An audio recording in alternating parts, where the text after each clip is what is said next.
Jeffrey Epstein did not kill himself. So says a respected forensic pathologist who was hired by Epstein's brother to oversee the New York Medical Examiner's Office, the office that conducted the autopsy. So many strange things surrounding the death of Jeffrey Epstein, this depraved, perverted sex offender. Hey, this is Carl Brizzi, Carl Brizzi Live, former prosecutor, taking a hard look at the facts behind Epstein's death that occurred behind bars of one of the most secure jail facilities in the nation. Its nickname is Guantanamo. So let's take just a second or two here to review who Jeffrey Epstein was for those of you who may not be following this as closely. He was 66 at the time of his death. He started his career as a math teacher in the 70s, and then fast forward, somehow found his way working as an investment banker at Bear Stearns. In '82, he started his own firm and marketed his services to people with assets of $1 billion or more. So from math teacher in the 70s to, within a decade, marketing his financial, acumen to people with $1 billion or more. How does that happen? I don't know, but he wasn't a man of the people, that's for sure. According to the sources that I've discovered, he appeared to be very, very wealthy, multiple homes, that sort of thing. Some of it was gifted to him, which was very interesting. And so the source of his wealth is a little obscure. His first arrest occurred back in 2008. He served just 13 months and for sex crimes involving dozens of underage girls. And the plea deal that his lawyer negotiated was a sweetheart deal. Heads have since rolled now that it's discovered, but 13 months for the molestation of multiple underage girls is not something that's commonly done. So that was 10 years ago. This latest arrest occurred July 6th of this year, where he was arrested at Teterboro after returning from France, and he was facing criminal federal charges for sexual exploitation and the abuse of dozens of minor girls at various locations where Epstein had homes. The indictment noted that Epstein paid some of his victims to recruit other young girls, and that those girls were as young as 14 years old. Now, here's where it gets super weird. Now, so you've got this convicted pedophile. He's on the sex offender registry already. He's in basically a supermax facility in New York, the same facility that housed El Chapo and others, so a very secure facility. He goes in July 6th. Less than 2 weeks, about 2 weeks after he's initially arrested, becomes his first, they call it a suicide attempt. Folks, Jeffrey Epstein said that he was attacked by another prisoner. It was, I don't know why the news keeps calling it a suicide attempt. He was originally in a cell, and I've seen photos of this, and if you're interested, you can just pull it up on the internet. Look at the photo of the cop that Epstein was in the cell with. He literally looks like the Incredible Hulk. He is huge. He's a New Jersey cop who was awaiting trial for drug trafficking and a quadruple homicide. A quadruple homicide. A cop. All right? So Epstein says this guy attacked him. The warden and others say, oh, he tried to kill himself. So who made that decision, right, to put Epstein in a cell with this deranged sociopath? So he goes on suicide watch, but about exactly 1 week later, on August 1st, he's taken off suicide watch, and he has a new cellmate. But then, at some point after he's taken off suicide watch, that cellmate is removed. Now, look, I don't have any sympathy for Jeffrey Epstein, but regardless, he was a treasure trove of information. He had so much information. I'm sure he had video. I'm sure he had the dirt on so many powerful people who wanted this guy dead. And I'm not talking about just powerful, creepy people,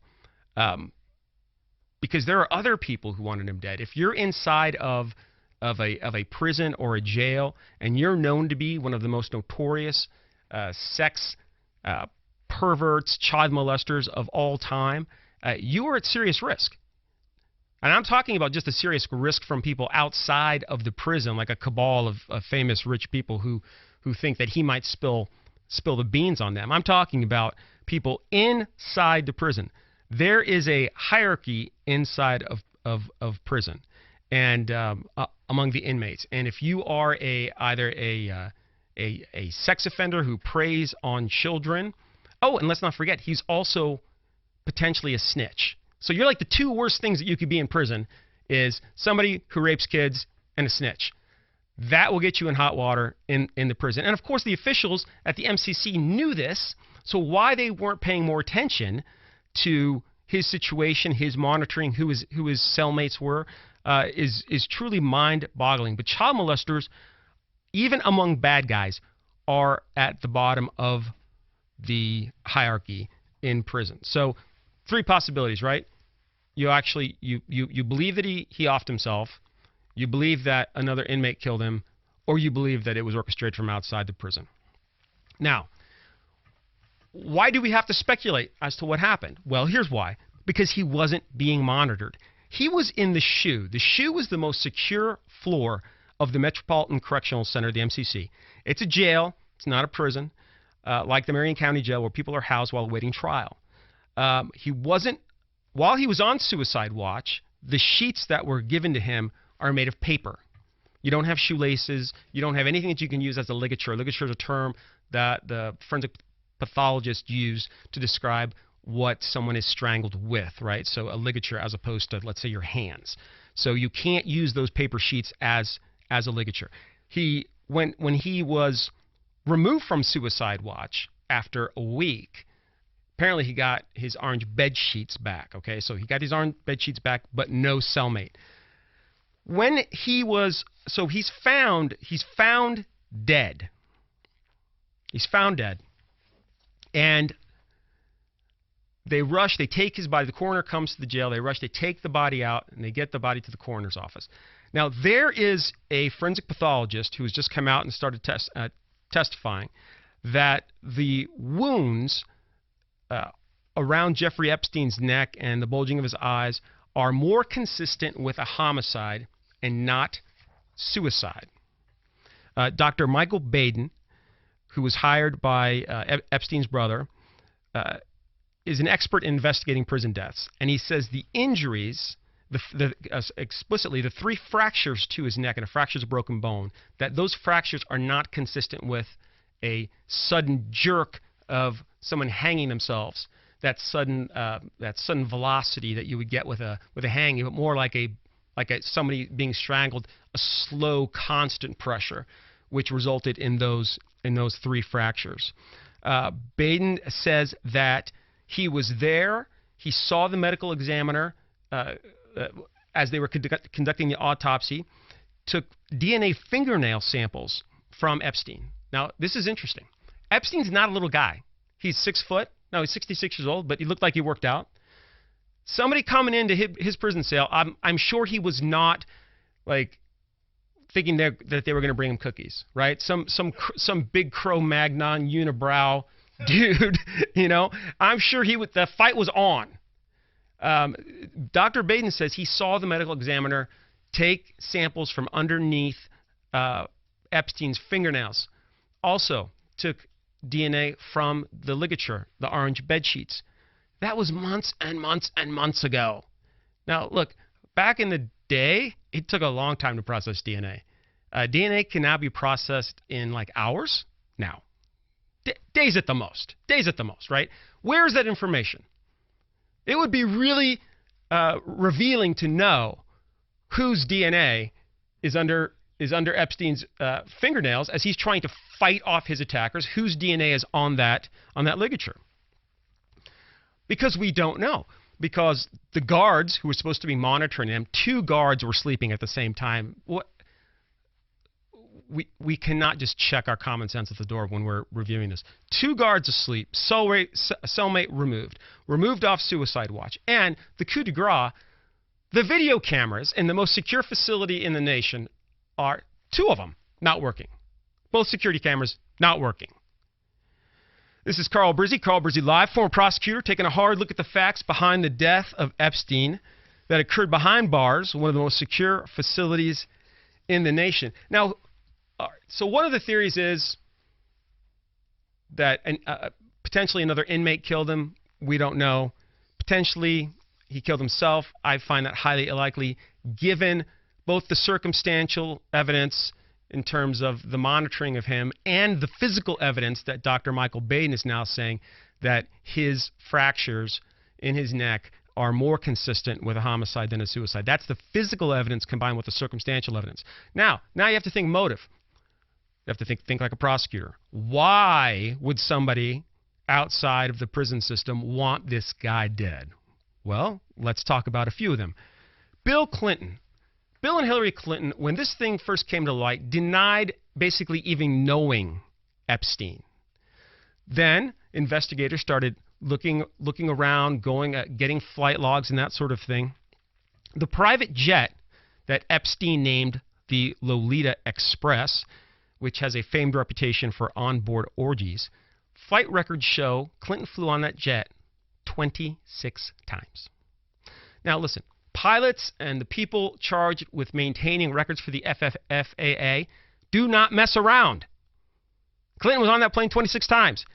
According to a report in the Washington Post dated May 14th, 2016, the flight records not only confirm that Clinton flew on that Boeing 727, Lolita Express, 26 times, but the flight records also show, and here's something super interesting, Clinton dismissed his Secret Service detail for 5 of those trips aboard that plane. Guess what? FOIA requests to the Secret Service. Hey, what's going on with this?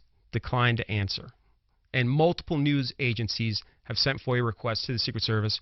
They refuse to answer. Records also show that Clinton went 10 times to Epstein's private island home. This is that crazy home with that insane pyramid-looking thing that you saw on the internet before it was taken down with doors that lock on the outside. Who knows what was going on inside of that structure? In a separate FOIA request, Secret Service did say it had no records showing agents were ever on the island with Clinton. Interesting. He ditched him. Look, you could probably get away with quite a bit of shenanigans as a former president with your Secret Service detail, right? I'm sure they don't give a hoot about him running around cavorting consensually with adults. But you know what? You start doing creepy things with 14-year-old girls. I'm thinking some weapons might be drawn. At that point. So I mean, Clinton was smart. He didn't bring them to the island with him. So again, I think that's really, it's circumstantial evidence, but it's evidence, and it's evidence that he was on the island, and it's evidence that he was on the island without his detail. So creepy Clinton definitely had. Was popping champagne corks when he heard of Epstein's death. Now, someone who I think may actually be even creepier is Prince Andrew. He's super creepy. And listen, apologies in advance to those of you who stay up and watch that royal crap. It's nonsense. You shouldn't watch it. It's a creepy family. The Queen looks reptilian to me, but make your own judgment. Prince Andrew was seen at Epstein's home with a young woman just 2 years after he was released as a convicted sex offender. You've all seen this video. Now, you may not want to go down the rabbit hole too much, but think about this. The news had the video for 9 years. That video was taken 9 years ago and just now released. Who controls those strings? Maybe it's the same people that the ABC News reporter is talking about why they weren't even allowed to run the story. They had the video of Andrew at Epstein's house 9 years ago, and only now is it released. So here's the thing. Make your own decision. Know this. Jail suicides are more common than prison suicides, and where Epstein was kept was a jail. It was not a prison. Just to give you a little bit of flavor, in 2013, the jail suicide rate was 46 people per 100,000 inmates. Okay, so 46 per 100,000 across the country. And in prison, that's compared with 15 per 100,000. So basically, 3 times as many suicides occur in jails than prison. Some people attribute that to the shock of confinement, right? If you're not used to being confined, that shock. So I'm sure that has something to do with it. Also, some of the deaths in jails are related to intake process, diagnosis of mental illness, drug and alcohol intoxication. Those statistics are valid stats, okay? But those statistics really, we're not talking apples and oranges when we're talking about the MCC. Right, the MCC is the supermax. The MCC is run like a prison. It is not run like a county jail. So while that stat, I think, is an important thing to note, it's not dispositive because, as we said earlier, we're not talking about like a Mayberry County lockup. This is supposed to be one of the most secure facilities in the country. And I'm just speaking as a prosecutor. If this were my case, if I was a Manhattan federal prosecutor and Epstein was my witness, my star witness who had dirt on like literally everyone who's anyone, I would use every resource, every connection at my disposal to make sure that he was safe. If indeed that was the goal. If indeed the goal was to get at the bottom of what happened. This was totally preventable. He was not checked on for several hours. The guards were sleeping. The cameras were not working. We need to know what that DNA says, and we need to listen to Dr. Michael Baden. Hey, this is Carl Brizzi. Thanks for listening. You can reach me at carl@carlbrizzi.com and at Twitter @carlbrizzi.